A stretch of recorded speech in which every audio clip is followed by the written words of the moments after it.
Gary, are you there? Yes, I am. Hi. Hi. So, what are we going to start off talking about today? Well, a lot of people have been asking about shielding techniques, and I thought it might be a good topic of discussion. Mm-hmm. Now, first off, this is our first time trying this, so we have no idea how it's going to go. It might work well, we might end up coming off as complete jackasses, but bear with us. Yeah, we'll get the flow of it. So I'm Gary. I help with the Empath Zone. I set it up. We got Jennifer Harris, who has been helping with this forum for about a year, and Mari Galindo-Wright, who also has been helping me for the last decade on all my projects. Yes, hello. So, yes. Do you want to tell us a bit about yourself? Let's start with Jennifer, just so people know who you are. I'm Jennifer, if everybody doesn't know that yet. I have been working as a empath since I was 13. My expertise is demonology and the study of angels, as well as other techniques and self-taught with most anything to do with spirituality. Okay. And from what I can tell, you certainly know your stuff because you have been doing it for a very long time. Over 20 years now. Yes. And, of course, we got Mari. So, Mari, tell us a little about yourself. Hello, my name is Marisol. Everyone calls me Mari. I discovered I was an empath about 11, 12 years old, so I'm pretty much self-taught with a lot of this stuff. My specialties are spirituality as well as psychic attacks. I know a lot about both of those things. And I've been helping Gary since about 2007 now? 2007? Yeah. Mm-hmm. Yeah, it's been a long time, so it's been quite an adventure. Indeed. Okay, so let's see. Now, my understanding is people have been asking about how to shield yourself against negative energies, and it seems to be this point of our history. A lot of people are claiming that they are under psychic attack, and in my experience, this is a very real thing. So, let's discuss on the methods that can help us here. I think we should start with defining what a psychic attack is. Well, basically, a psychic attack is an attack on a level which is anything other than physical. So it can be coming from the astral levels, it can be coming from negative entities, often referred to as demonic. So a negative entity does not need to be dark, it can also be something that is light. It can just be anything that does not happen to agree with your particular way of doing things. So you would say that an empath being bombarded with emotions constantly will be kind of like a psychic attack? Yes, but when an empath is actually bombarded with all those energies and all those emotions, it's generally because they happen to be there and not because it's directed. A psychic attack is a specific attack on your emotions, and a psychic attack will target your weakest link. So if you have guilt about something, it can target that guilt, magnify it to such a degree that you will be consumed by guilt, and that in effect stops you from continuing on with what you want to do, wanting to live. Some people might even want to end it all because they can't cope with the pain. And psychic attacks are fairly common on that sort of level. So basically, psychic attack would be more or less a person or energy that is constantly bombarding you, that is trying to break you down over time.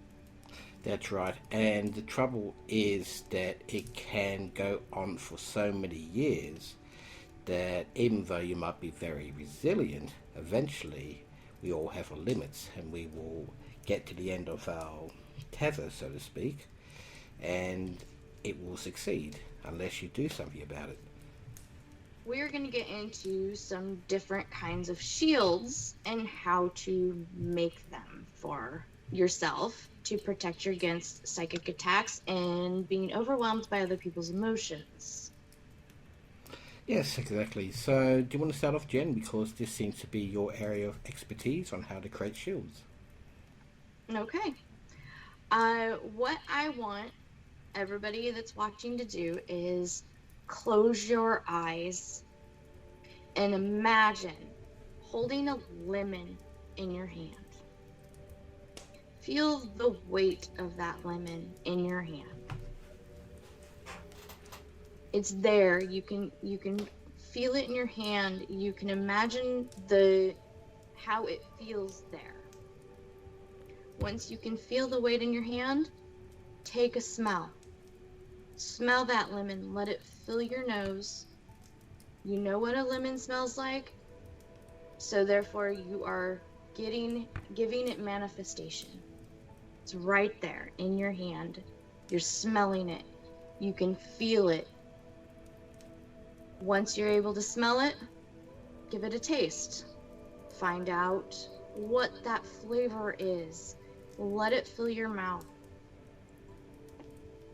Once you're able to do that, that's called manifestation.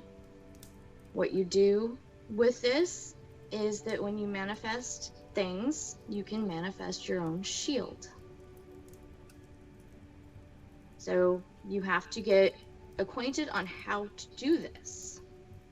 Your imagination is your key. Is that a fair assessment, Gary? Yes.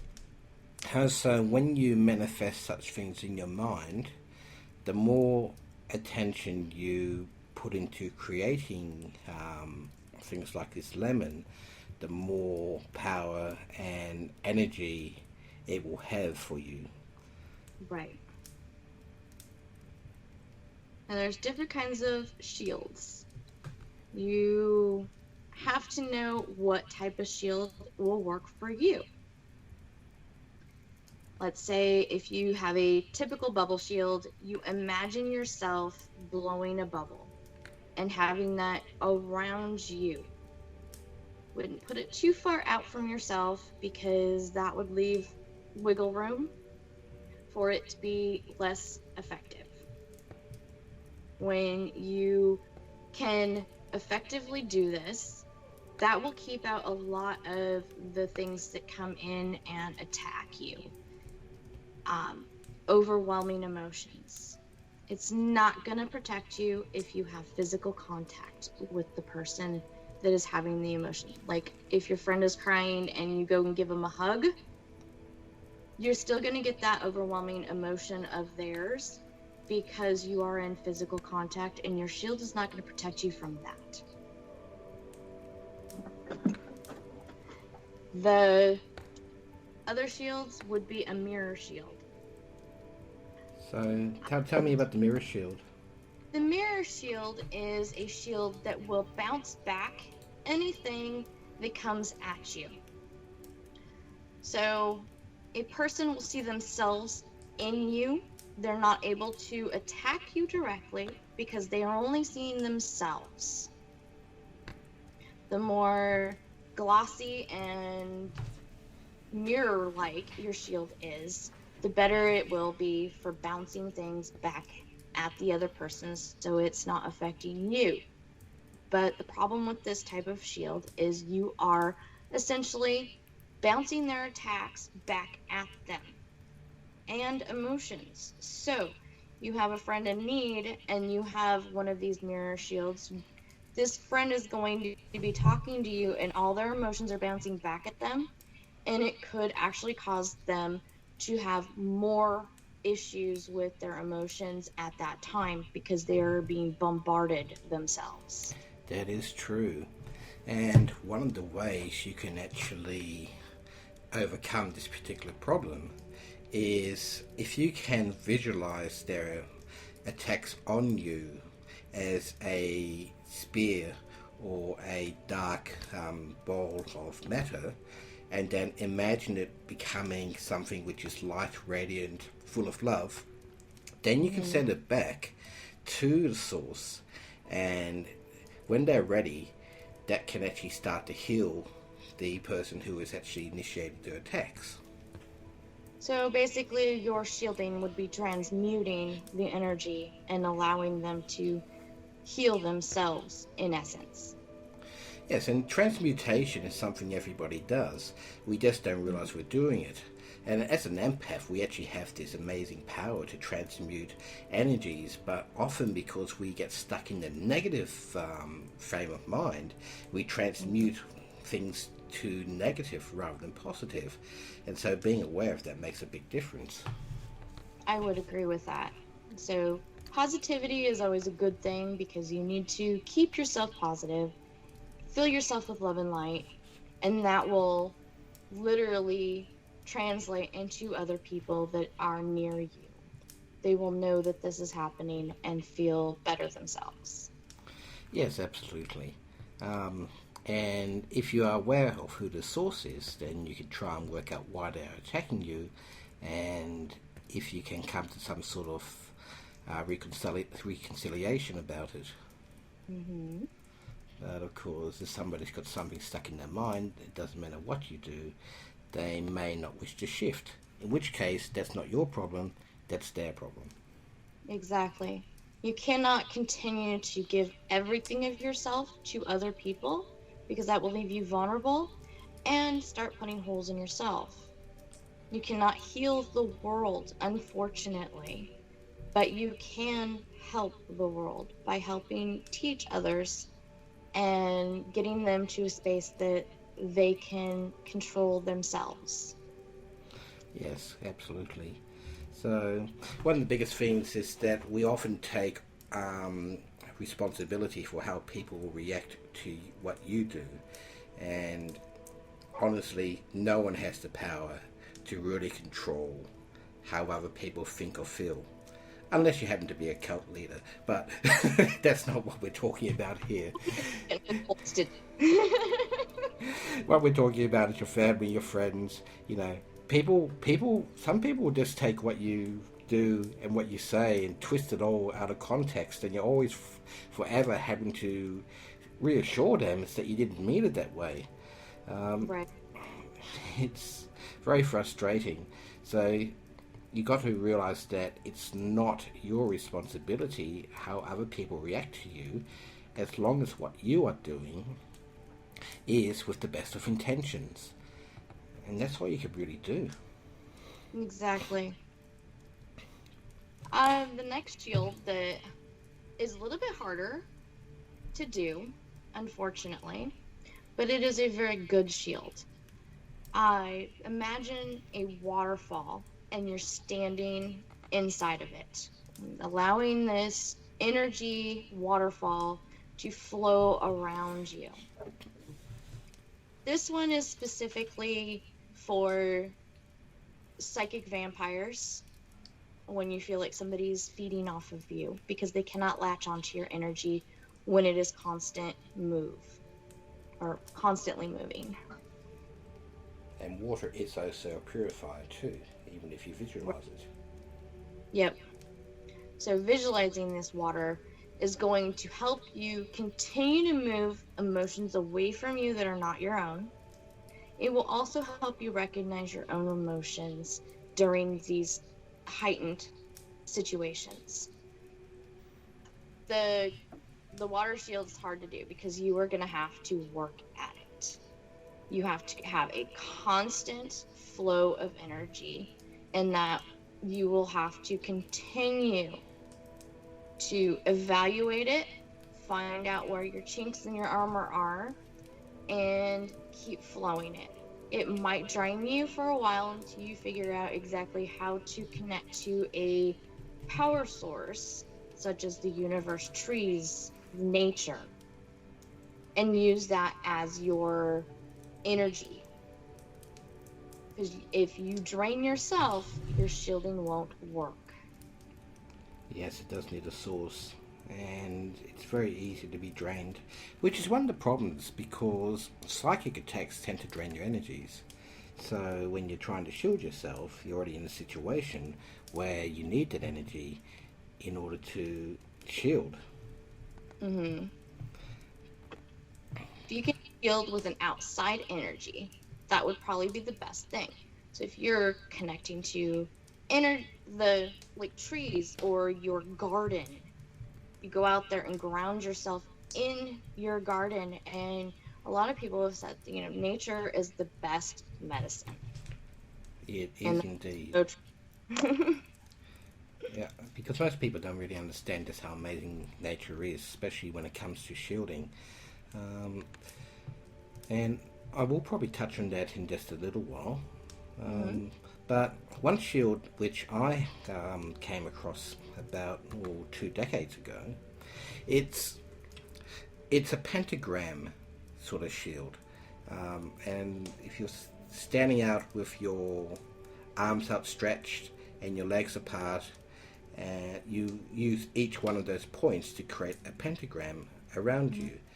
Now, the key here is to visualize it in your mind as a golden pentagram. Draw it from your left leg to your right arm, and then to your left arm, then to your right leg, and then to your head, and then back down. So it creates a pentagram, and drawing it is what gives us energy, because every time you visualize something, you are actually creating something on another level. They say thoughts create, and this is really true. And the more intention and power you put into those thoughts and visualization, you are actually creating something which is physical on another level. Now, while I say make it gold, there is a trick to this. You have to also fill it or create it with love and protection and joy in mind. Because people say, surround yourself with white light. And I'm thinking, well, white light is useless unless you can actually fill it up with the things that repel negative attacks. You might as well go and turn on the kitchen light for that matter, because that's white light.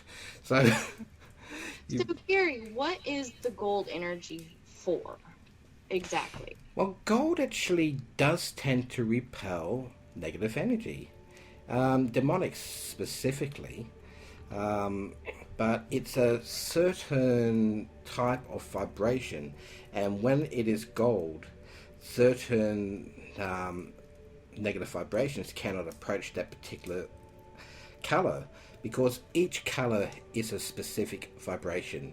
It means something on a emotional psychic level, and gold is traditionally one of those things where if you are gold, you are on a very highly vibrational level. So basically what you're saying is colors, the brighter it is, the more higher vibrational energy that it is. So it would be like greens, the like emerald colors, white, gold, silver. It is, and in any color can actually be good. It just depends on how muddy or clear the color is, and the muddier the color, the more negative or corrupted it is. Even gold can be corrupted, which is why I say you need to fill it with the right sort of energy. So whatever your shield is, and this goes for any shield, always fill it up with as much love and unconditional energy as you can. I would agree with that completely. Yes, the whole thing is giving the tools to you so you can do this on your own without being reliant on somebody else. That way no one can take things away from you either. Mm-hmm. Exactly. You know, we tend to forget grounding. We don't cleanse ourselves. We will help someone and take their burden home with us. We need to be able to learn how to shield ourselves from unwanted stuff, but we also need to learn to ground ourselves and release things back into the universe after we're done doing what we are meant to be doing. Because if you bring it home, that is when the depression sits in, or the constant crying, things that we don't really like doing. Unfortunately, it happens. And I know I've had quite a few people come to me and say, well, I don't know what's going on. They've helped other people, but they forgot to help themselves. Correct. And the trouble is, often we feel really energetic and empowered, and we just say, yeah, I can take on the world. And we do that. And then next thing you know, you're feeling really low and everything's going to seed, and you think, what's going on? I felt amazing last week. Today I feel like I just want to crawl away in a hole and hide. Mm-hmm. You know, hiding, it's okay. Crying, great. You're grieving. You are having a bad day. Feel it. Let it know that you understand that. And give it its time. Don't push it away. Don't bury it. Address it. Accept it and heal it so that you don't get stuck with it and not be able to move on. Correct. It is really easy to let other people dictate your terms of how you should feel. And people will say to you, well, you shouldn't be feeling like that. As though, this is something that you have chosen to feel, and them saying it is going to make any difference when it doesn't. It feels a little condescending when someone says, well, you shouldn't feel that way. Yeah. Or worse, they say, get over it. Oh, yeah, that's really got to do it. Does anybody have any questions about what kind of shields will work for your situation? I know that, let's see, how often should we do a full cleanse? Daily, 2 times a day? I think we should do a cleanse at least once a day, because you go out, you do your work, you go to shops, you do all your things with life. You might go to a party, you might deal with negative people. So I believe that cleansing, we should do it at least on a daily basis.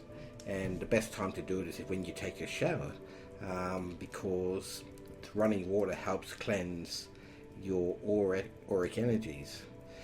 So basically, before you go to bed at night, to do this. Yes. See, during the day we pick up all sorts of negative energy. We deal with negative people. It might be a family, it might be a friend, it might be your work situation, could be just being out and about in a shopping centre, which is just not, doesn't have a lot of good energy. You would not believe how much energy and stuff that you pick up during a day. Especially when, a lot of people say, well, I don't want to leave the house because I can't handle it out there. Well, it's because they're not preparing yourself before you go out. So what you're doing is you're going out and you're just walking out of the house. These people that are bombarded all day long, they need to set a mindset, shield themselves by creating whatever shield they feel that they need for that day. And it's similar to like when you go outside in bad weather, you put on a coat. This is what you need to do every time you go outside. Put on your shield. And then when you come home, release the energy of what was going on through the day when you were out and about. Take a shower. Imagine when you're in that shower, all of the stress and energy and problems of the day, start at your head with that water and just let it wash it away. Visualize. it washing away. You see, basically, if you realize that what you are dealing with is psychic pollution, it's like psychic sludge, and it gets stuck into your aura, into your chakras. A lot of people's third eye, because it's so open, absorb a lot of it. So when you realize that it's a different sort of pollution, it's like if you're rolling in the dirt, you have to come home and, hopefully shower off. This is the same sort of thing on a more astral level. As you're saying that, the psychic pollution, third eye. Third eye is the worst one to have overactive when you are out and about with other people with this psychic pollution. You can close it down by imagining your third eye and turning it counterclockwise until it darkens up a little bit, so it's not so open and you're not pulling everything in from outside. That should help so much when you leave the house. Any particular procedure, I have my own technique, but what do you advise? You should be able to create your own way of doing things. Some things that work for me are not going to work for everybody else. True. So, for me, I tend to meditate and have guided meditations, chakra cleansing and stuff, like 3-4 times a week before I go to bed. That works for me, and I don't have that much problems. Somebody else might have to take a shower every day, or they have to go out in their garden and put their hands in the dirt and just let that fill them up and imagine releasing all of that stress into the ground as your hands are in that dirt. Just find what works best for you, because as individuals, we're not going to always have the same techniques work for us as someone else. Yeah, some people can't meditate no matter how much they try. I've never been able to meditate, but sometimes it can be done in different ways. There, for example, can be a sort of conscious contemplation, which you can do, just as you're walking along or when you're just driving. That's just as effective. Yes. Please do not do cleansing stuff or listen to meditations while you're driving. No, definitely not. That's not a good idea. No. But if you have to, take 5 seconds to 2 minutes before you get out of your car. Because your car is kind of like your safe zone, just like your house. You get out of your car and you feel it. So take a moment, take a deep breath, assess yourself before getting out of the car and going about what you need to do. And if you do this each time, you will have less potential of absorbing things, as when you go to the store, you ground yourself before you go into the store. Go in the store, come back out, get in your car, take a few deep breaths. Then go to the next stop and do it over again. And it will eventually be second nature for you. And you will do it unconsciously. And that's when it's okay, well, I can do this now, and you're not going to notice that when you get out of the car, you're okay, I'm already grounded because I already did my techniques. Of course, remember, grounding also depends on if you want to be here or not. See, a person who is ungrounded feels like they don't belong. And Correct. So this happens when they feel like that they are lacking confidence in being present. They might feel like they're an intruder, that people might be looking at them and thinking, what the hell are you doing here? And the key to grounding is self-confidence. So the more self-confident you are, and the more you feel that you belong in a certain place, the more grounded you're going to be. Correct. But the moment you're in a place where you're not really feeling welcome, you will try and escape, from your body until it's all over. That's why It's a good idea to disconnect when you're doing that, because when you're trying to escape from your body because you feel not welcome, you tend to leave yourself vulnerable for more attacks because you are not essentially completely connected with yourself. Correct. And the trouble is that it makes things worse. So instead of escaping, you end up being more vulnerable and you feel worse, and you can't really cope with being where you are because you honestly don't feel like you belong, and you feel even less like you belong because when you become ungrounded, you're not there. And then when people talk to you, it's like they're talking to someone who isn't there, and therefore they tend to move on. Exactly. Susan, yes, washing your hands and shaking them off is a good way to do it in between.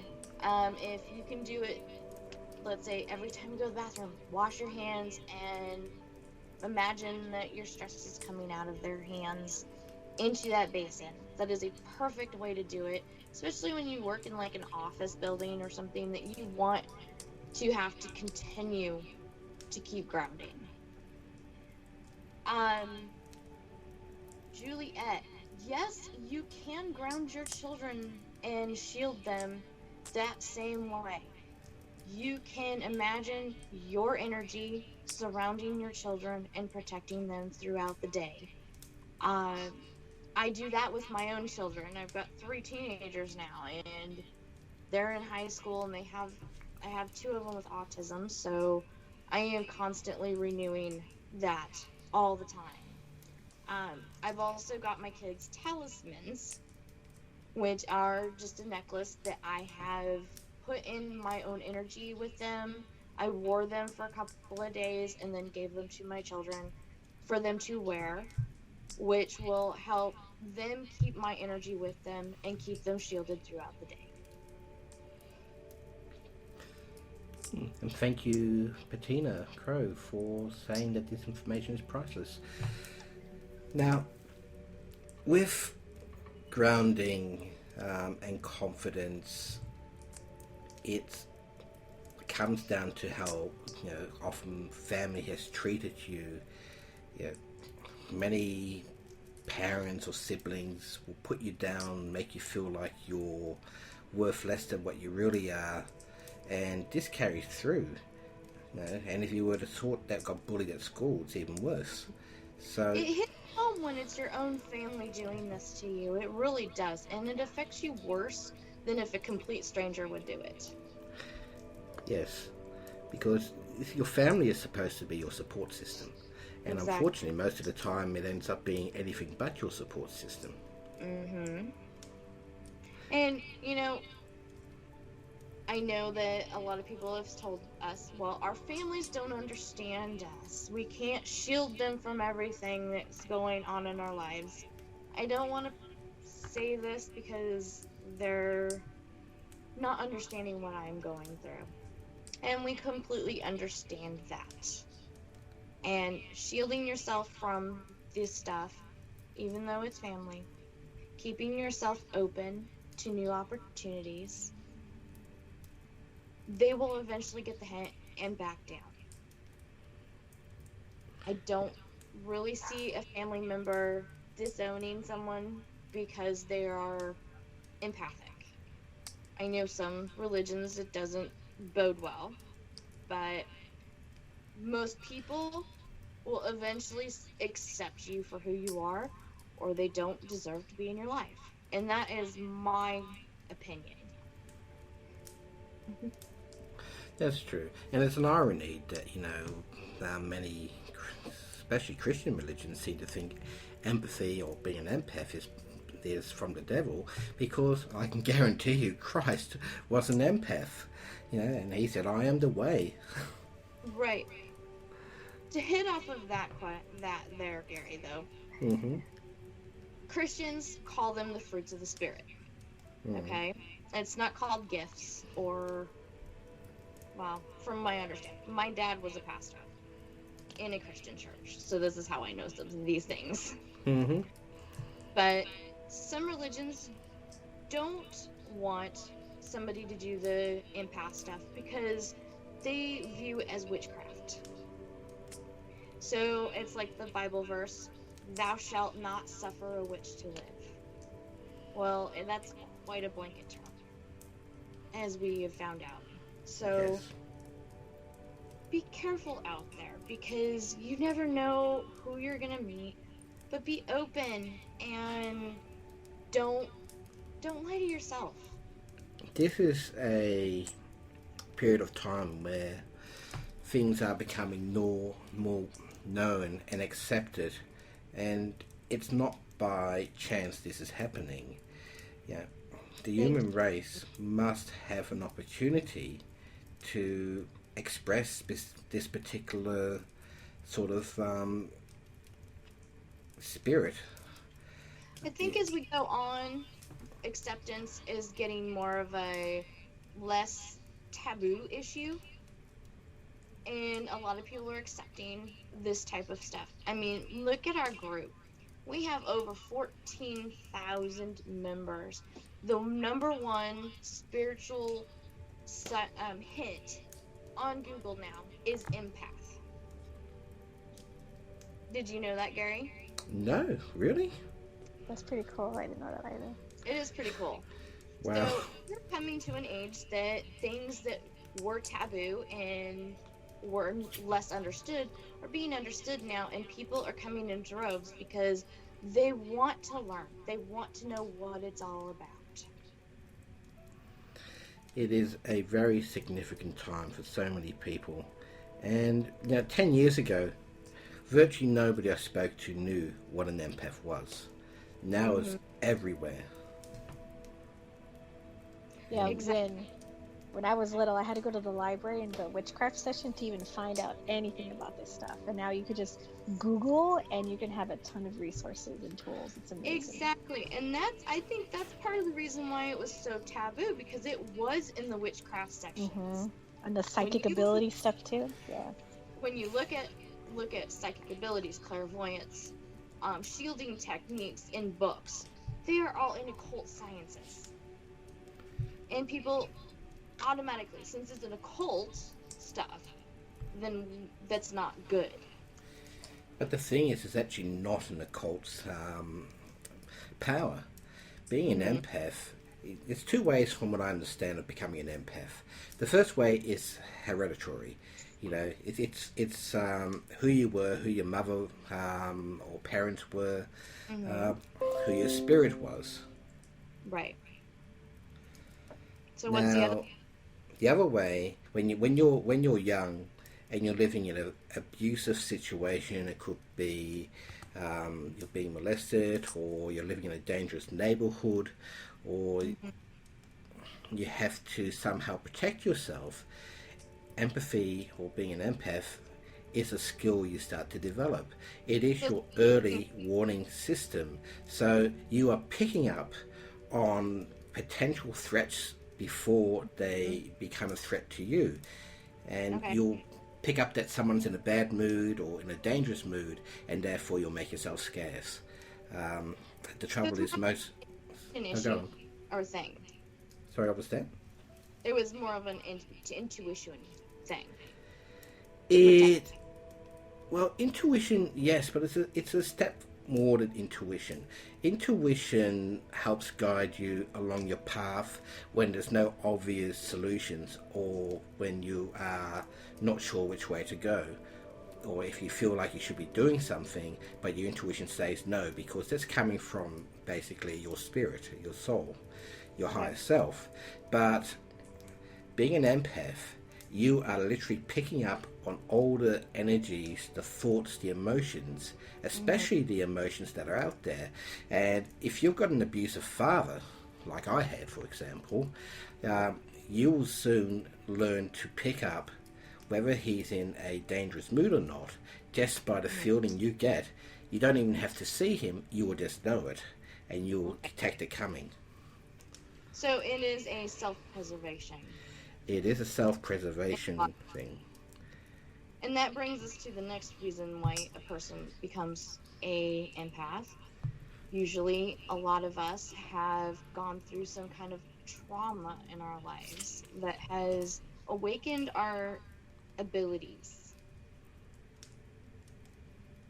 Yes. Like Gary said, with an abusive parent or a car accident, something like near-death experiences, things like that. There's a whole hidden world that our five senses just can't perceive. Just like we have a very limited wavelength that we can see, there's a very limited wavelength that we can hear. And once you kind of like awaken, you can actually feel and sense all the other energies that are around. And that's what happens when you're woken up by trauma or you do the self-preservation, or in my case, it's totally hereditary. So my whole family are empaths that are asleep, but let me tell you, when I lie or if I try and get away with something, my grandma, my abuela, anybody are like, hey, what are you doing? You're full of it. And yeah, so. My family is a bunch of empaths and psychics, so you don't get away Yep, with same boat. So like, yes, do that. My mom's like, yes, you did. It's like when we associate things that are manifestations of ourselves, such as our shielding or being able to feel other people's emotions. People then tend to think that you're casting spells. The difference, though, is you are pushing something out of yourself to create something. Okay? The other thing is, it's just a natural ability. Everybody has a natural ability to be empathic. It's what they do with their skills and how they develop them that brings them to light. A lot of people are like, well, I have been doing this since I was a child. I had no clue what it was. Well, that tells you that you were born with this gift. You just had to learn to develop it. and like anything, it's like a muscle. The more you use it, the better you become at it. Right. Of course, most people lose control of their empathy because they don't understand what they're doing. And so they get overwhelmed by all the negative energy, which is why we're talking about shielding techniques, because they're basically stuck on full alert. It's like your alarm system always blaring, whether anyone's intruding or not, and you've got to learn how to disarm it. Put your door, and somebody leaves the door open, and it just won't stop yelling. That's a good one. Essentially, what we're doing when we're not shielding ourselves and grounding is leaving that front door open for anything and everything to come in. Empaths are huge sponges for any kind of incoming energy, be it positive, negative, anything. I know I'm a highly sensitive person too, so especially like at night, I'll get very overwhelmed with lights. So I have to ground and visualize a lot in order for me to be able just to, I guess, be aware of my surroundings. Yeah. So once your empathy, light is a big one.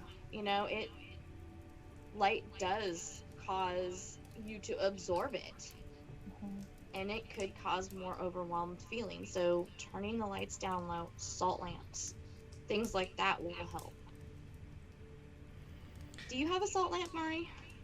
No, but I'll probably buy one when I move back to my house. Yeah, and on that subject, there's always many different techniques to help you cope. There's just no one good way of doing it. There are a lot of tools. All we're doing is offering ways this can actually help anybody. And be aware of someone who says, I have all the answers, but you have to, pay for these hidden links in order to know what these things are. Because this information is freely available out there. You just need to look for it. Be careful of scams, because we as empaths want to help and want to connect with new people. But even though our admins and moderators are very strict guidelines, with who gets in the group, and certain postings we will delete before most people see them. But it does happen. You will get one person in particular, I'm not saying the name, but I believe it was last week. She ended up with someone friend requesting her from our group that was harassing her. And so we took care of the problem. We've had to ban this person because it was more than one complaint about this. But it happens, and I want you guys to stay safe. Be aware of who you're talking to when you friend request people. Talk to them in the group. See what their personality is before friend requesting them, to be able to keep yourself safe. Anything to add, Mari? No, you pretty much covered it. It's pretty good. Yeah, actually, on this subject, there are always some red flags about people who unfriend you. If they have no reason to friend you, then you have to say, why are they choosing me? If they come from a country which is like Pakistan or India, there are a lot of scammers out there. Not everybody is, but the majority are on Facebook because that's what they do. And I've seen it going on for so many years. And if they ever start saying, I've just been in hospital, or I need money, or I'm looking after orphans, that's my favourite one. They're always looking after orphans. Mari's Yeah. Dying. I can't laugh too loud. And you look at their Facebook, and they got this picture of some sort of malnutrition child up on the cover photo. That's definitely they're not. Those orphans will not see a cent of that money.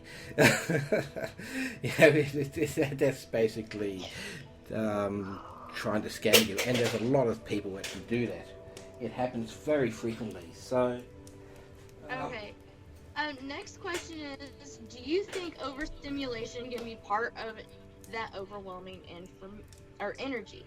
Example, going to clothing shops and feeling like you have to walk back out because you feel so overstimulated. Will shielding help with this? Clothing shops, actually, you got to remember. Sorry, Jennifer, but just before you answer, just remember, in a clothing shop, people are trying on the clothes, and every time you put on clothes, it takes on some of your energy. So when you walk into a shop like that, you're being overwhelmed with the residue energy of all these people who have come before you. Okay, and continue. I'm going to say that too, Gary. Oh. Great minds think alike. Shielding, yes, will help with that. The water shield that we were talking about actually works better, because that way when you're walking into these stores and there's so much residual energy, let's say take a mall, that is like a psychic vampire's smorgasbord. You'll walk in and there's so many people, so many energies going on all at once, and that energy stays in that area. It's like ambient temperature almost. So you have to remember to shield yourself before you go in. If you touch an item that has like that residual energy, make sure you go and wash your hands afterwards, run them under some water, and get rid of that before it causes you too much issue. Yes, so exactly. That's why clothing stores and department stores can be so overwhelming. Mm-hmm. So I don't like malls. I actually cannot stand even going to the city. I will go into the city and immediately have this pressure. And as soon as I am out of the city, that pressure releases and I'm fine again. So it's like I'm constantly inundated, and I live out in the boondocks because I cannot handle too much overstimulation, especially with my migraines. And that's another thing, is that if you are absorbing so much of this energy from everybody else, you are going to end up with health issues, headaches, fatigue. You're more vulnerable to catching colds because your body is weak, because you are not being able to get rid of all of this ambient energy that you're absorbing. Correct. And it does have a build up toxic effect over a long period of time. Mm-hmm. So people that don't feel well don't eat well, and it becomes a very vicious cycle. And another thing, sorry, Go ahead. another thing about eating, if you go out and eat, you know, prepared food by somebody else, if that person making your sandwich or whatever it is having a bad day, or they're in a bad mood, or they just hate their job, that energy is going to go into that food, and you will ingest that energy every time you eat. I didn't And even that, think of that. Good one. Mhm. Now, this is actually why blessing your food before you eat it is such a good idea. You know, because what you really should be doing is putting your hand over your food or your drink, and I always forget to do this. It drives me nuts. But you put over your hand and you visualize loving, purifying energy going from your hand into your food. You only have to do this for 1 second or so. It doesn't take much. You thank it, and that will go a long way to just dissipating any negative energy. I do a lot of shopping online too, Patina. It's so much easier. See, I'm one of those big city empaths. I live in Southern California, so any time of the day, even when I'm sitting here, I could feel like everybody. So there's literally like millions of people around me right now. So I'm one of those empaths that have to learn how to ground on the go, because it doesn't matter where I am. I mean, I could drive 100 miles in any direction. Well, I only live 30 miles from the coast, so I can't really do that. Mm-hmm. But even if I drive 100 miles in any direction, there will still be millions of people around. So, and he's in a city too. Yeah. So he's constantly and he lives in an apartment. Yeah, poor Gary. It's actually a brand new apartment, so the energy build-up is not so bad yet. It's quite neutral at the moment. The other thing That's is cool. about shielding. Now that we've hit off like the homes, I shield my house. I keep everything from coming into the home, my sacred space. And you can do that by putting your energy bubble around your home or your property, so that you can keep this energy from bombarding you while you're in the house. It's not going to work for people that have a bunch of people coming and going. Unfortunately, I do that because with three teenagers. I tend to walk over and I will put my hand on the kids' shoulder as they walk through the door. And that is my way of dispelling a lot of the negative energy to keep the inside of my house light and airy for the rest of us. Mm-hmm. And if you've got two people that can actually work together on the energy around you, it can make an enormous difference. Exactly. We just got a question from Tom Van Vark. I hope I pronounced that correctly. He asked, what would be the best way to improve as somebody that just discovered themselves to be an empath? Do you perhaps have an example of how you started out improving as an empath in the beginning, or links to a page that helped you? Well, personally, you could say I've always had an innate knowledge of what an empath is and what to do. And that's why I ended up writing the Empath Guidebook, which you can find linked at the top of the Empath Zone And it is a Facebook group. PDF download, by the way. Yep, it's a free PDF download, though you can download it from my website at empathsupport.net, or you can just go to the file section and download it from there. But Mari, you link it in the comment section for the website. is, but the iPad is slow.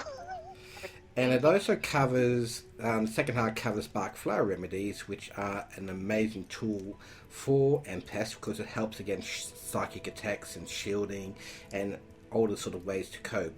But I don't want to get into it in this particular session because there's a whole session. Yeah. I have 3 different types of debilitating migraine. And I take Bach flower remedies, and they actually help with the migraines because some of my migraines are because of stress that is caused from not shielding correctly. And even me, I don't always do the right thing with my shielding and grounding and stuff. So that is like a tool on top of your shielding that you can use, and we will do the Bach flower remedies if you guys really want to. In another post.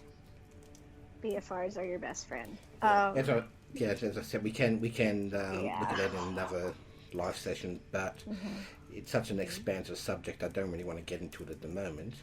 True. We're at an hour and some odd minutes now, so yeah, we are going to wrap this one up. So I want to thank everybody for listening in. Just remember, we have a lot of free resources online, and we even have one-to-one resources if you need that, which you can find at empathsupport.net. If you do download, you can schedule a reading by Gary at the website, or if you do download the Empath Guidebook and you really do like it and find it useful, feel free to share it with anybody and even leave a review on Amazon.com because it will help other people who are interested in trying to find information on empaths. Yes. Well, we're going to wrap this up. Thank you, Mari, for doing the comments. I appreciate the help there. Thank you, no Gary, problem. for this conversation. Thank you, everybody that has joined us. We love you all and appreciate it. Check out our websites. We have 2 Facebook groups and a Facebook page, our website, and we have a YouTube channel that you can find in the links.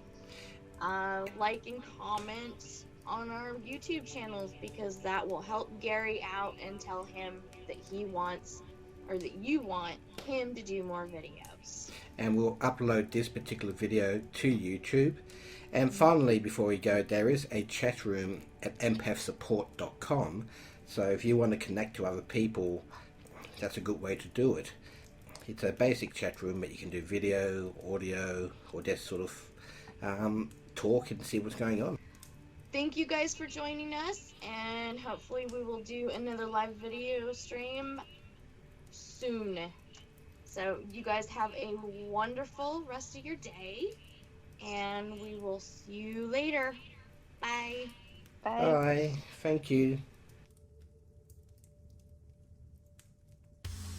Hopefully you enjoyed this video. If you did, here are some others you might find interesting. If you have any thoughts, I'd love to hear about them. Leave a comment and maybe even a like. I rise like a phoenix, born from the